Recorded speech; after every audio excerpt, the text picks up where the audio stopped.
All right, I am warning you, after this interview, you're going to have a new crush. I can promise you that much. Not on just the looks, but the mind as well. Vusi Thembekwayo, I'm sure you've heard of him. The 32-year-old self-made millionaire is on a new journey of changing the narrative of entrepreneurship in South Africa. He says his aim is to establish and develop high-growth black entrepreneurs in the rural and township markets of South Africa. This he will do by finding and nurturing entrepreneurs through funding, incubation, and developing them into enterprises. Some of that passion was seen during the SA Dragon's Den program. Vusi is here. He's in studio with us. So nice to see you again. So good to see you. So good to see you again, Leanne. Okay, so let's talk, because there's too much to talk about in such a short amount of time. Right. 32 years old. We still got your age yes. right. So, okay, we're still 32 years old. Yes. Although I do feel bad because I'm on the other side of 30 now. So oh, don't feel I feel bad. like an old soul. Yeah. Listen, if you've done this much by 32, how did you do this? I'm dying to speak to you when you hit the 40s and 50s. How did you do this? Yeah, I'm 5 years behind my own timeline, right? Yeah, so yeah. I should have been here much sooner, but I think I was lucky. I was lucky out of the starting block. So I knew what I wanted to do with my life very early on. And there was no doubt in my mind about what my life looked like. And so all I had to do was just do it. And the challenge was the just doing part. It took a while to get out of the starting blocks. Yeah. South Africa is a difficult country to do business, especially if you're not the kind of entrepreneur that we're used to in this country. Yeah, right? And obviously it's identifying the gaps, and that's kind of what we as entrepreneurs, as South Africans, need to do, is find that gap. But how do you find that gap? I mean, there's so many things happening around us. Yeah, so I mean, so the study of gapology, which is effectively what entrepreneurs do. It's interesting, entrepreneurship is not something you can teach. People either have it or they don't, which is just the ability to come in and see opportunities where they don't exist. But so the question around how do you find the gap, it's typically around three things. It's you got to find something people are willing to pay for, that they need now, and they have the money to pay for it. The minute you tick those three boxes, you're in business. So it doesn't matter what it is. You could be selling water, you could be selling ice cream, you could be doing anything. The minute you understand those three things, you effectively have found a gap in the market, and you can start servicing that market. Yeah, and that's the thing that you do know. Now, I mean, you were part of this Dragon's Den program. Yes. Identifying successful entrepreneurs and investing in those businesses. So, how do you know when somebody is a successful entrepreneur? Obviously, their characters, their traits that you're looking for in people. Yeah. So typically, for me, I look for three things. First thing I look for is somebody who's failed before. So I've never backed my money or put my money in somebody who hasn't tried something and hasn't failed. Because if you haven't failed, the theory of failure, entrepreneurship is interesting. It's a lot like swimming. So if I gave you a textbook on how to swim and you read it for 3 years and then I took you and chucked you in the ocean, you'd sink. Because swimming isn't a theory thing, it's a practice thing. You have to do it to know how to do it. So the first thing I'd say is it's somebody who's failed. I love people who failed because they've proven they've tried something and that they know what's on the other side of not succeeding, which is this failure thing. The second is somebody who believes in themselves even when there's ridiculous odds to suggest it's not going to work. I always say entrepreneurs are crazy. You have to be crazy to be an entrepreneur. You got to believe you're going to make money month end, which often you're not. You got to believe you can compete with big companies, which often you can't. You got to believe you can reach all your customers, which often you won't. And you have to believe you can do so cheaply and cost effectively and make a profit, which in the early days you probably won't do.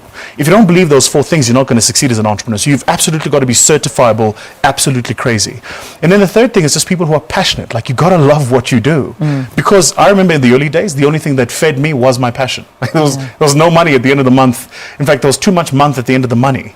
So you just got to be passionate. You got to love what you do. Yeah, I love that. Too much month at the end of the month. Because I've been in a situation like that before, and it's not a nice place to be. It really isn't. But I want to talk a little bit about color now, because this is. I mean, it's there. It's in black and white. Excuse the pun. But out of the 16 businesses on this Dragon's Den program, only. Of those funded, only 4 went to blacks, and 1 was to a female. Yes. What is going wrong? I mean, when you look at the population, that is not representative 100%. of the population. But obviously, it's not about color at that time. It's about entrepreneurship and that way of thinking. What is wrong with the black part of communities? Let me juxtapose that by then saying, remember, of the 5 of us who are investing, 4 were black.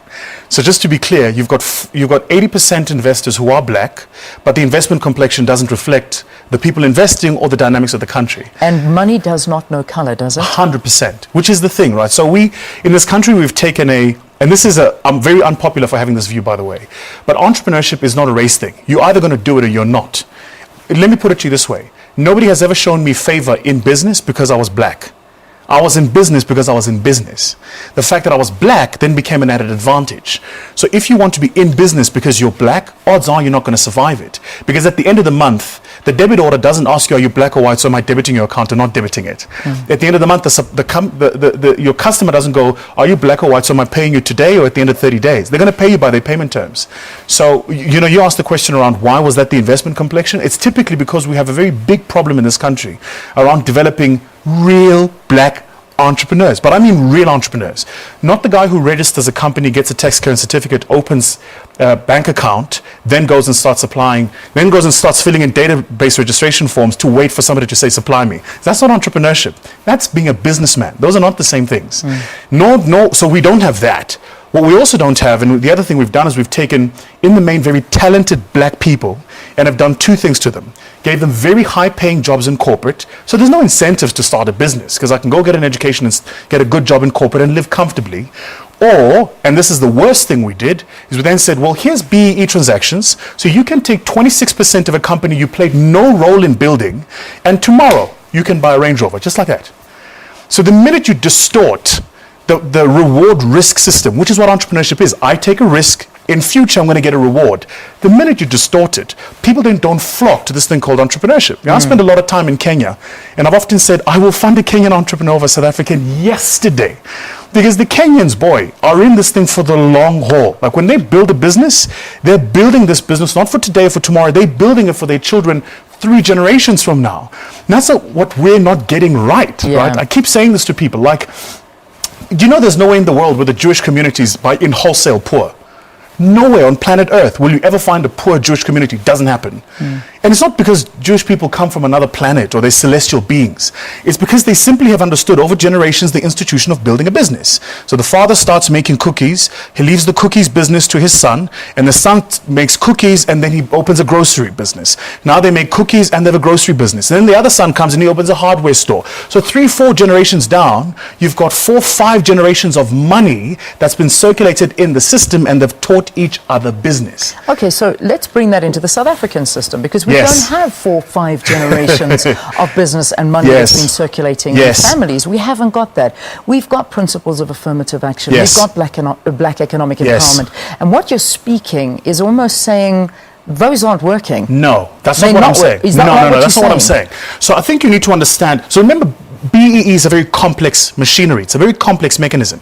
It has elements of enterprise development, sharp, supply development, absolutely necessary, affirmative action and the development of employment equity, black talent in organizations, move them higher up the rung, expose them to operational levels so they know how to run businesses, absolutely necessary. What I am not in agreement with is taking wholesale shares and just giving it to people because they're politically connected. We've done that for 20-something years. It hasn't worked for us. My mother worked in a company. I'll tell you a funny story. She worked in a company that did a BE transaction for 4 billion. My mother was in that company for 30 years. She didn't get a cent of the 4 billion. So what you've now done is you've got black people who've worked in the business, who've built the business, who don't get any access to the future growth of that business just because they don't carry the right card of a political organization. And then when the company goes through a difficult time, it turns around and says to the black staff, no, wait, we're not making profits. Please don't ask us for higher wages. And the staff go, but why? We're not participating in the profit growth of this business, so why must I let you make profits in future when you're not letting me be a part of the dream? So there's a big conversation to be had on both sides around how we build real entrepreneurship. South Africa, in my view, is at a crux now. We're at a turning point. We're either going to do one of two things. We're going to keep doing what we're doing, say the populist things that sound good and earn people votes. In 20 years' time, yours and my children will meet in the workplace and we would not have changed this country at all. Or we're going to start doing the real things and letting real entrepreneurs, get access to finance and access to real opportunities so we can actually build this country. That's what we need to do. So we're talking today about developing black industrialists. How many black people own factories that employ more than 100 people? And I'm not talking about bought a factory from a white man that employs 100 people. I'm talking about started it from the ground. When I started my business 15 years ago, everybody thought I was crazy. Now I've just sold it to an American investor group and I've got my own money. And as a result, I'm saying, let me invest in other entrepreneurs. So I'm not saying this for theory. I've done it. You've done it, you know how it and works. I didn't ask for pity. I didn't say to people, give me the business because I was black, or give me the no, I said, give me the business because I'm the best at what I do. Yeah. You come against Vusi Thembekwayo, you better have your wits about you because I'm going to take you out in any space. Yeah. And that kind of belief, I think, is necessary. We had this belief in the 80s when black people ran spaza shops, right? We had it in our own townships economies. But you've lost it somewhere along the line. Yeah, because we just sold this thing about pity now. And all of a sudden, we're all looking for pity. I don't want pity. Don't give me business for pity. Give it to me because I'm the best at what I do. I promise you, you come against me, you will not win. That's amazing. And if you come against me and win, then I'm willing to concede. You know what? You were better at this. Let me try something else. Yeah. That's what we need to do to really build this country. That's you. That's you. You're one in a million. You really are. I mean, you've got this passion burning inside of you. You've got a mind. No, don't look at me like that, because you are. I'm not sure about There are not many that. people that are like you. And there are some people that are a little bit, they own that spaza shop. Yes. And they Yes. work tirelessly every 100%. single day. They approach for more funding. They don't get it. They want to 100%. expand. They don't get it. 100%. There are women sitting beading, and they are so talented. Nobody recognizes that talent. Nobody taps into it and allows them to empower their families. 100%. We're losing 100%. somewhere along the line. Someone's not helping. Because I feel very passionate about this. I think the biggest lie that was ever sold to black people specifically, and I can only speak for blacks because I'm black. The biggest lie that was ever sold to black people was this thing about small business. I hate the term. Hate it. Absolutely hate it. My mother belongs to a stokvel. She's been in it for 30 years, the stokvel. 30 years ago when she joined the stokvel, there was a bank that was formed called ABSA around the same time. A stokvel is a group of people who come together, put money together in a depository, and later take the money and loan it to each other. Well, that's exactly what a bank does.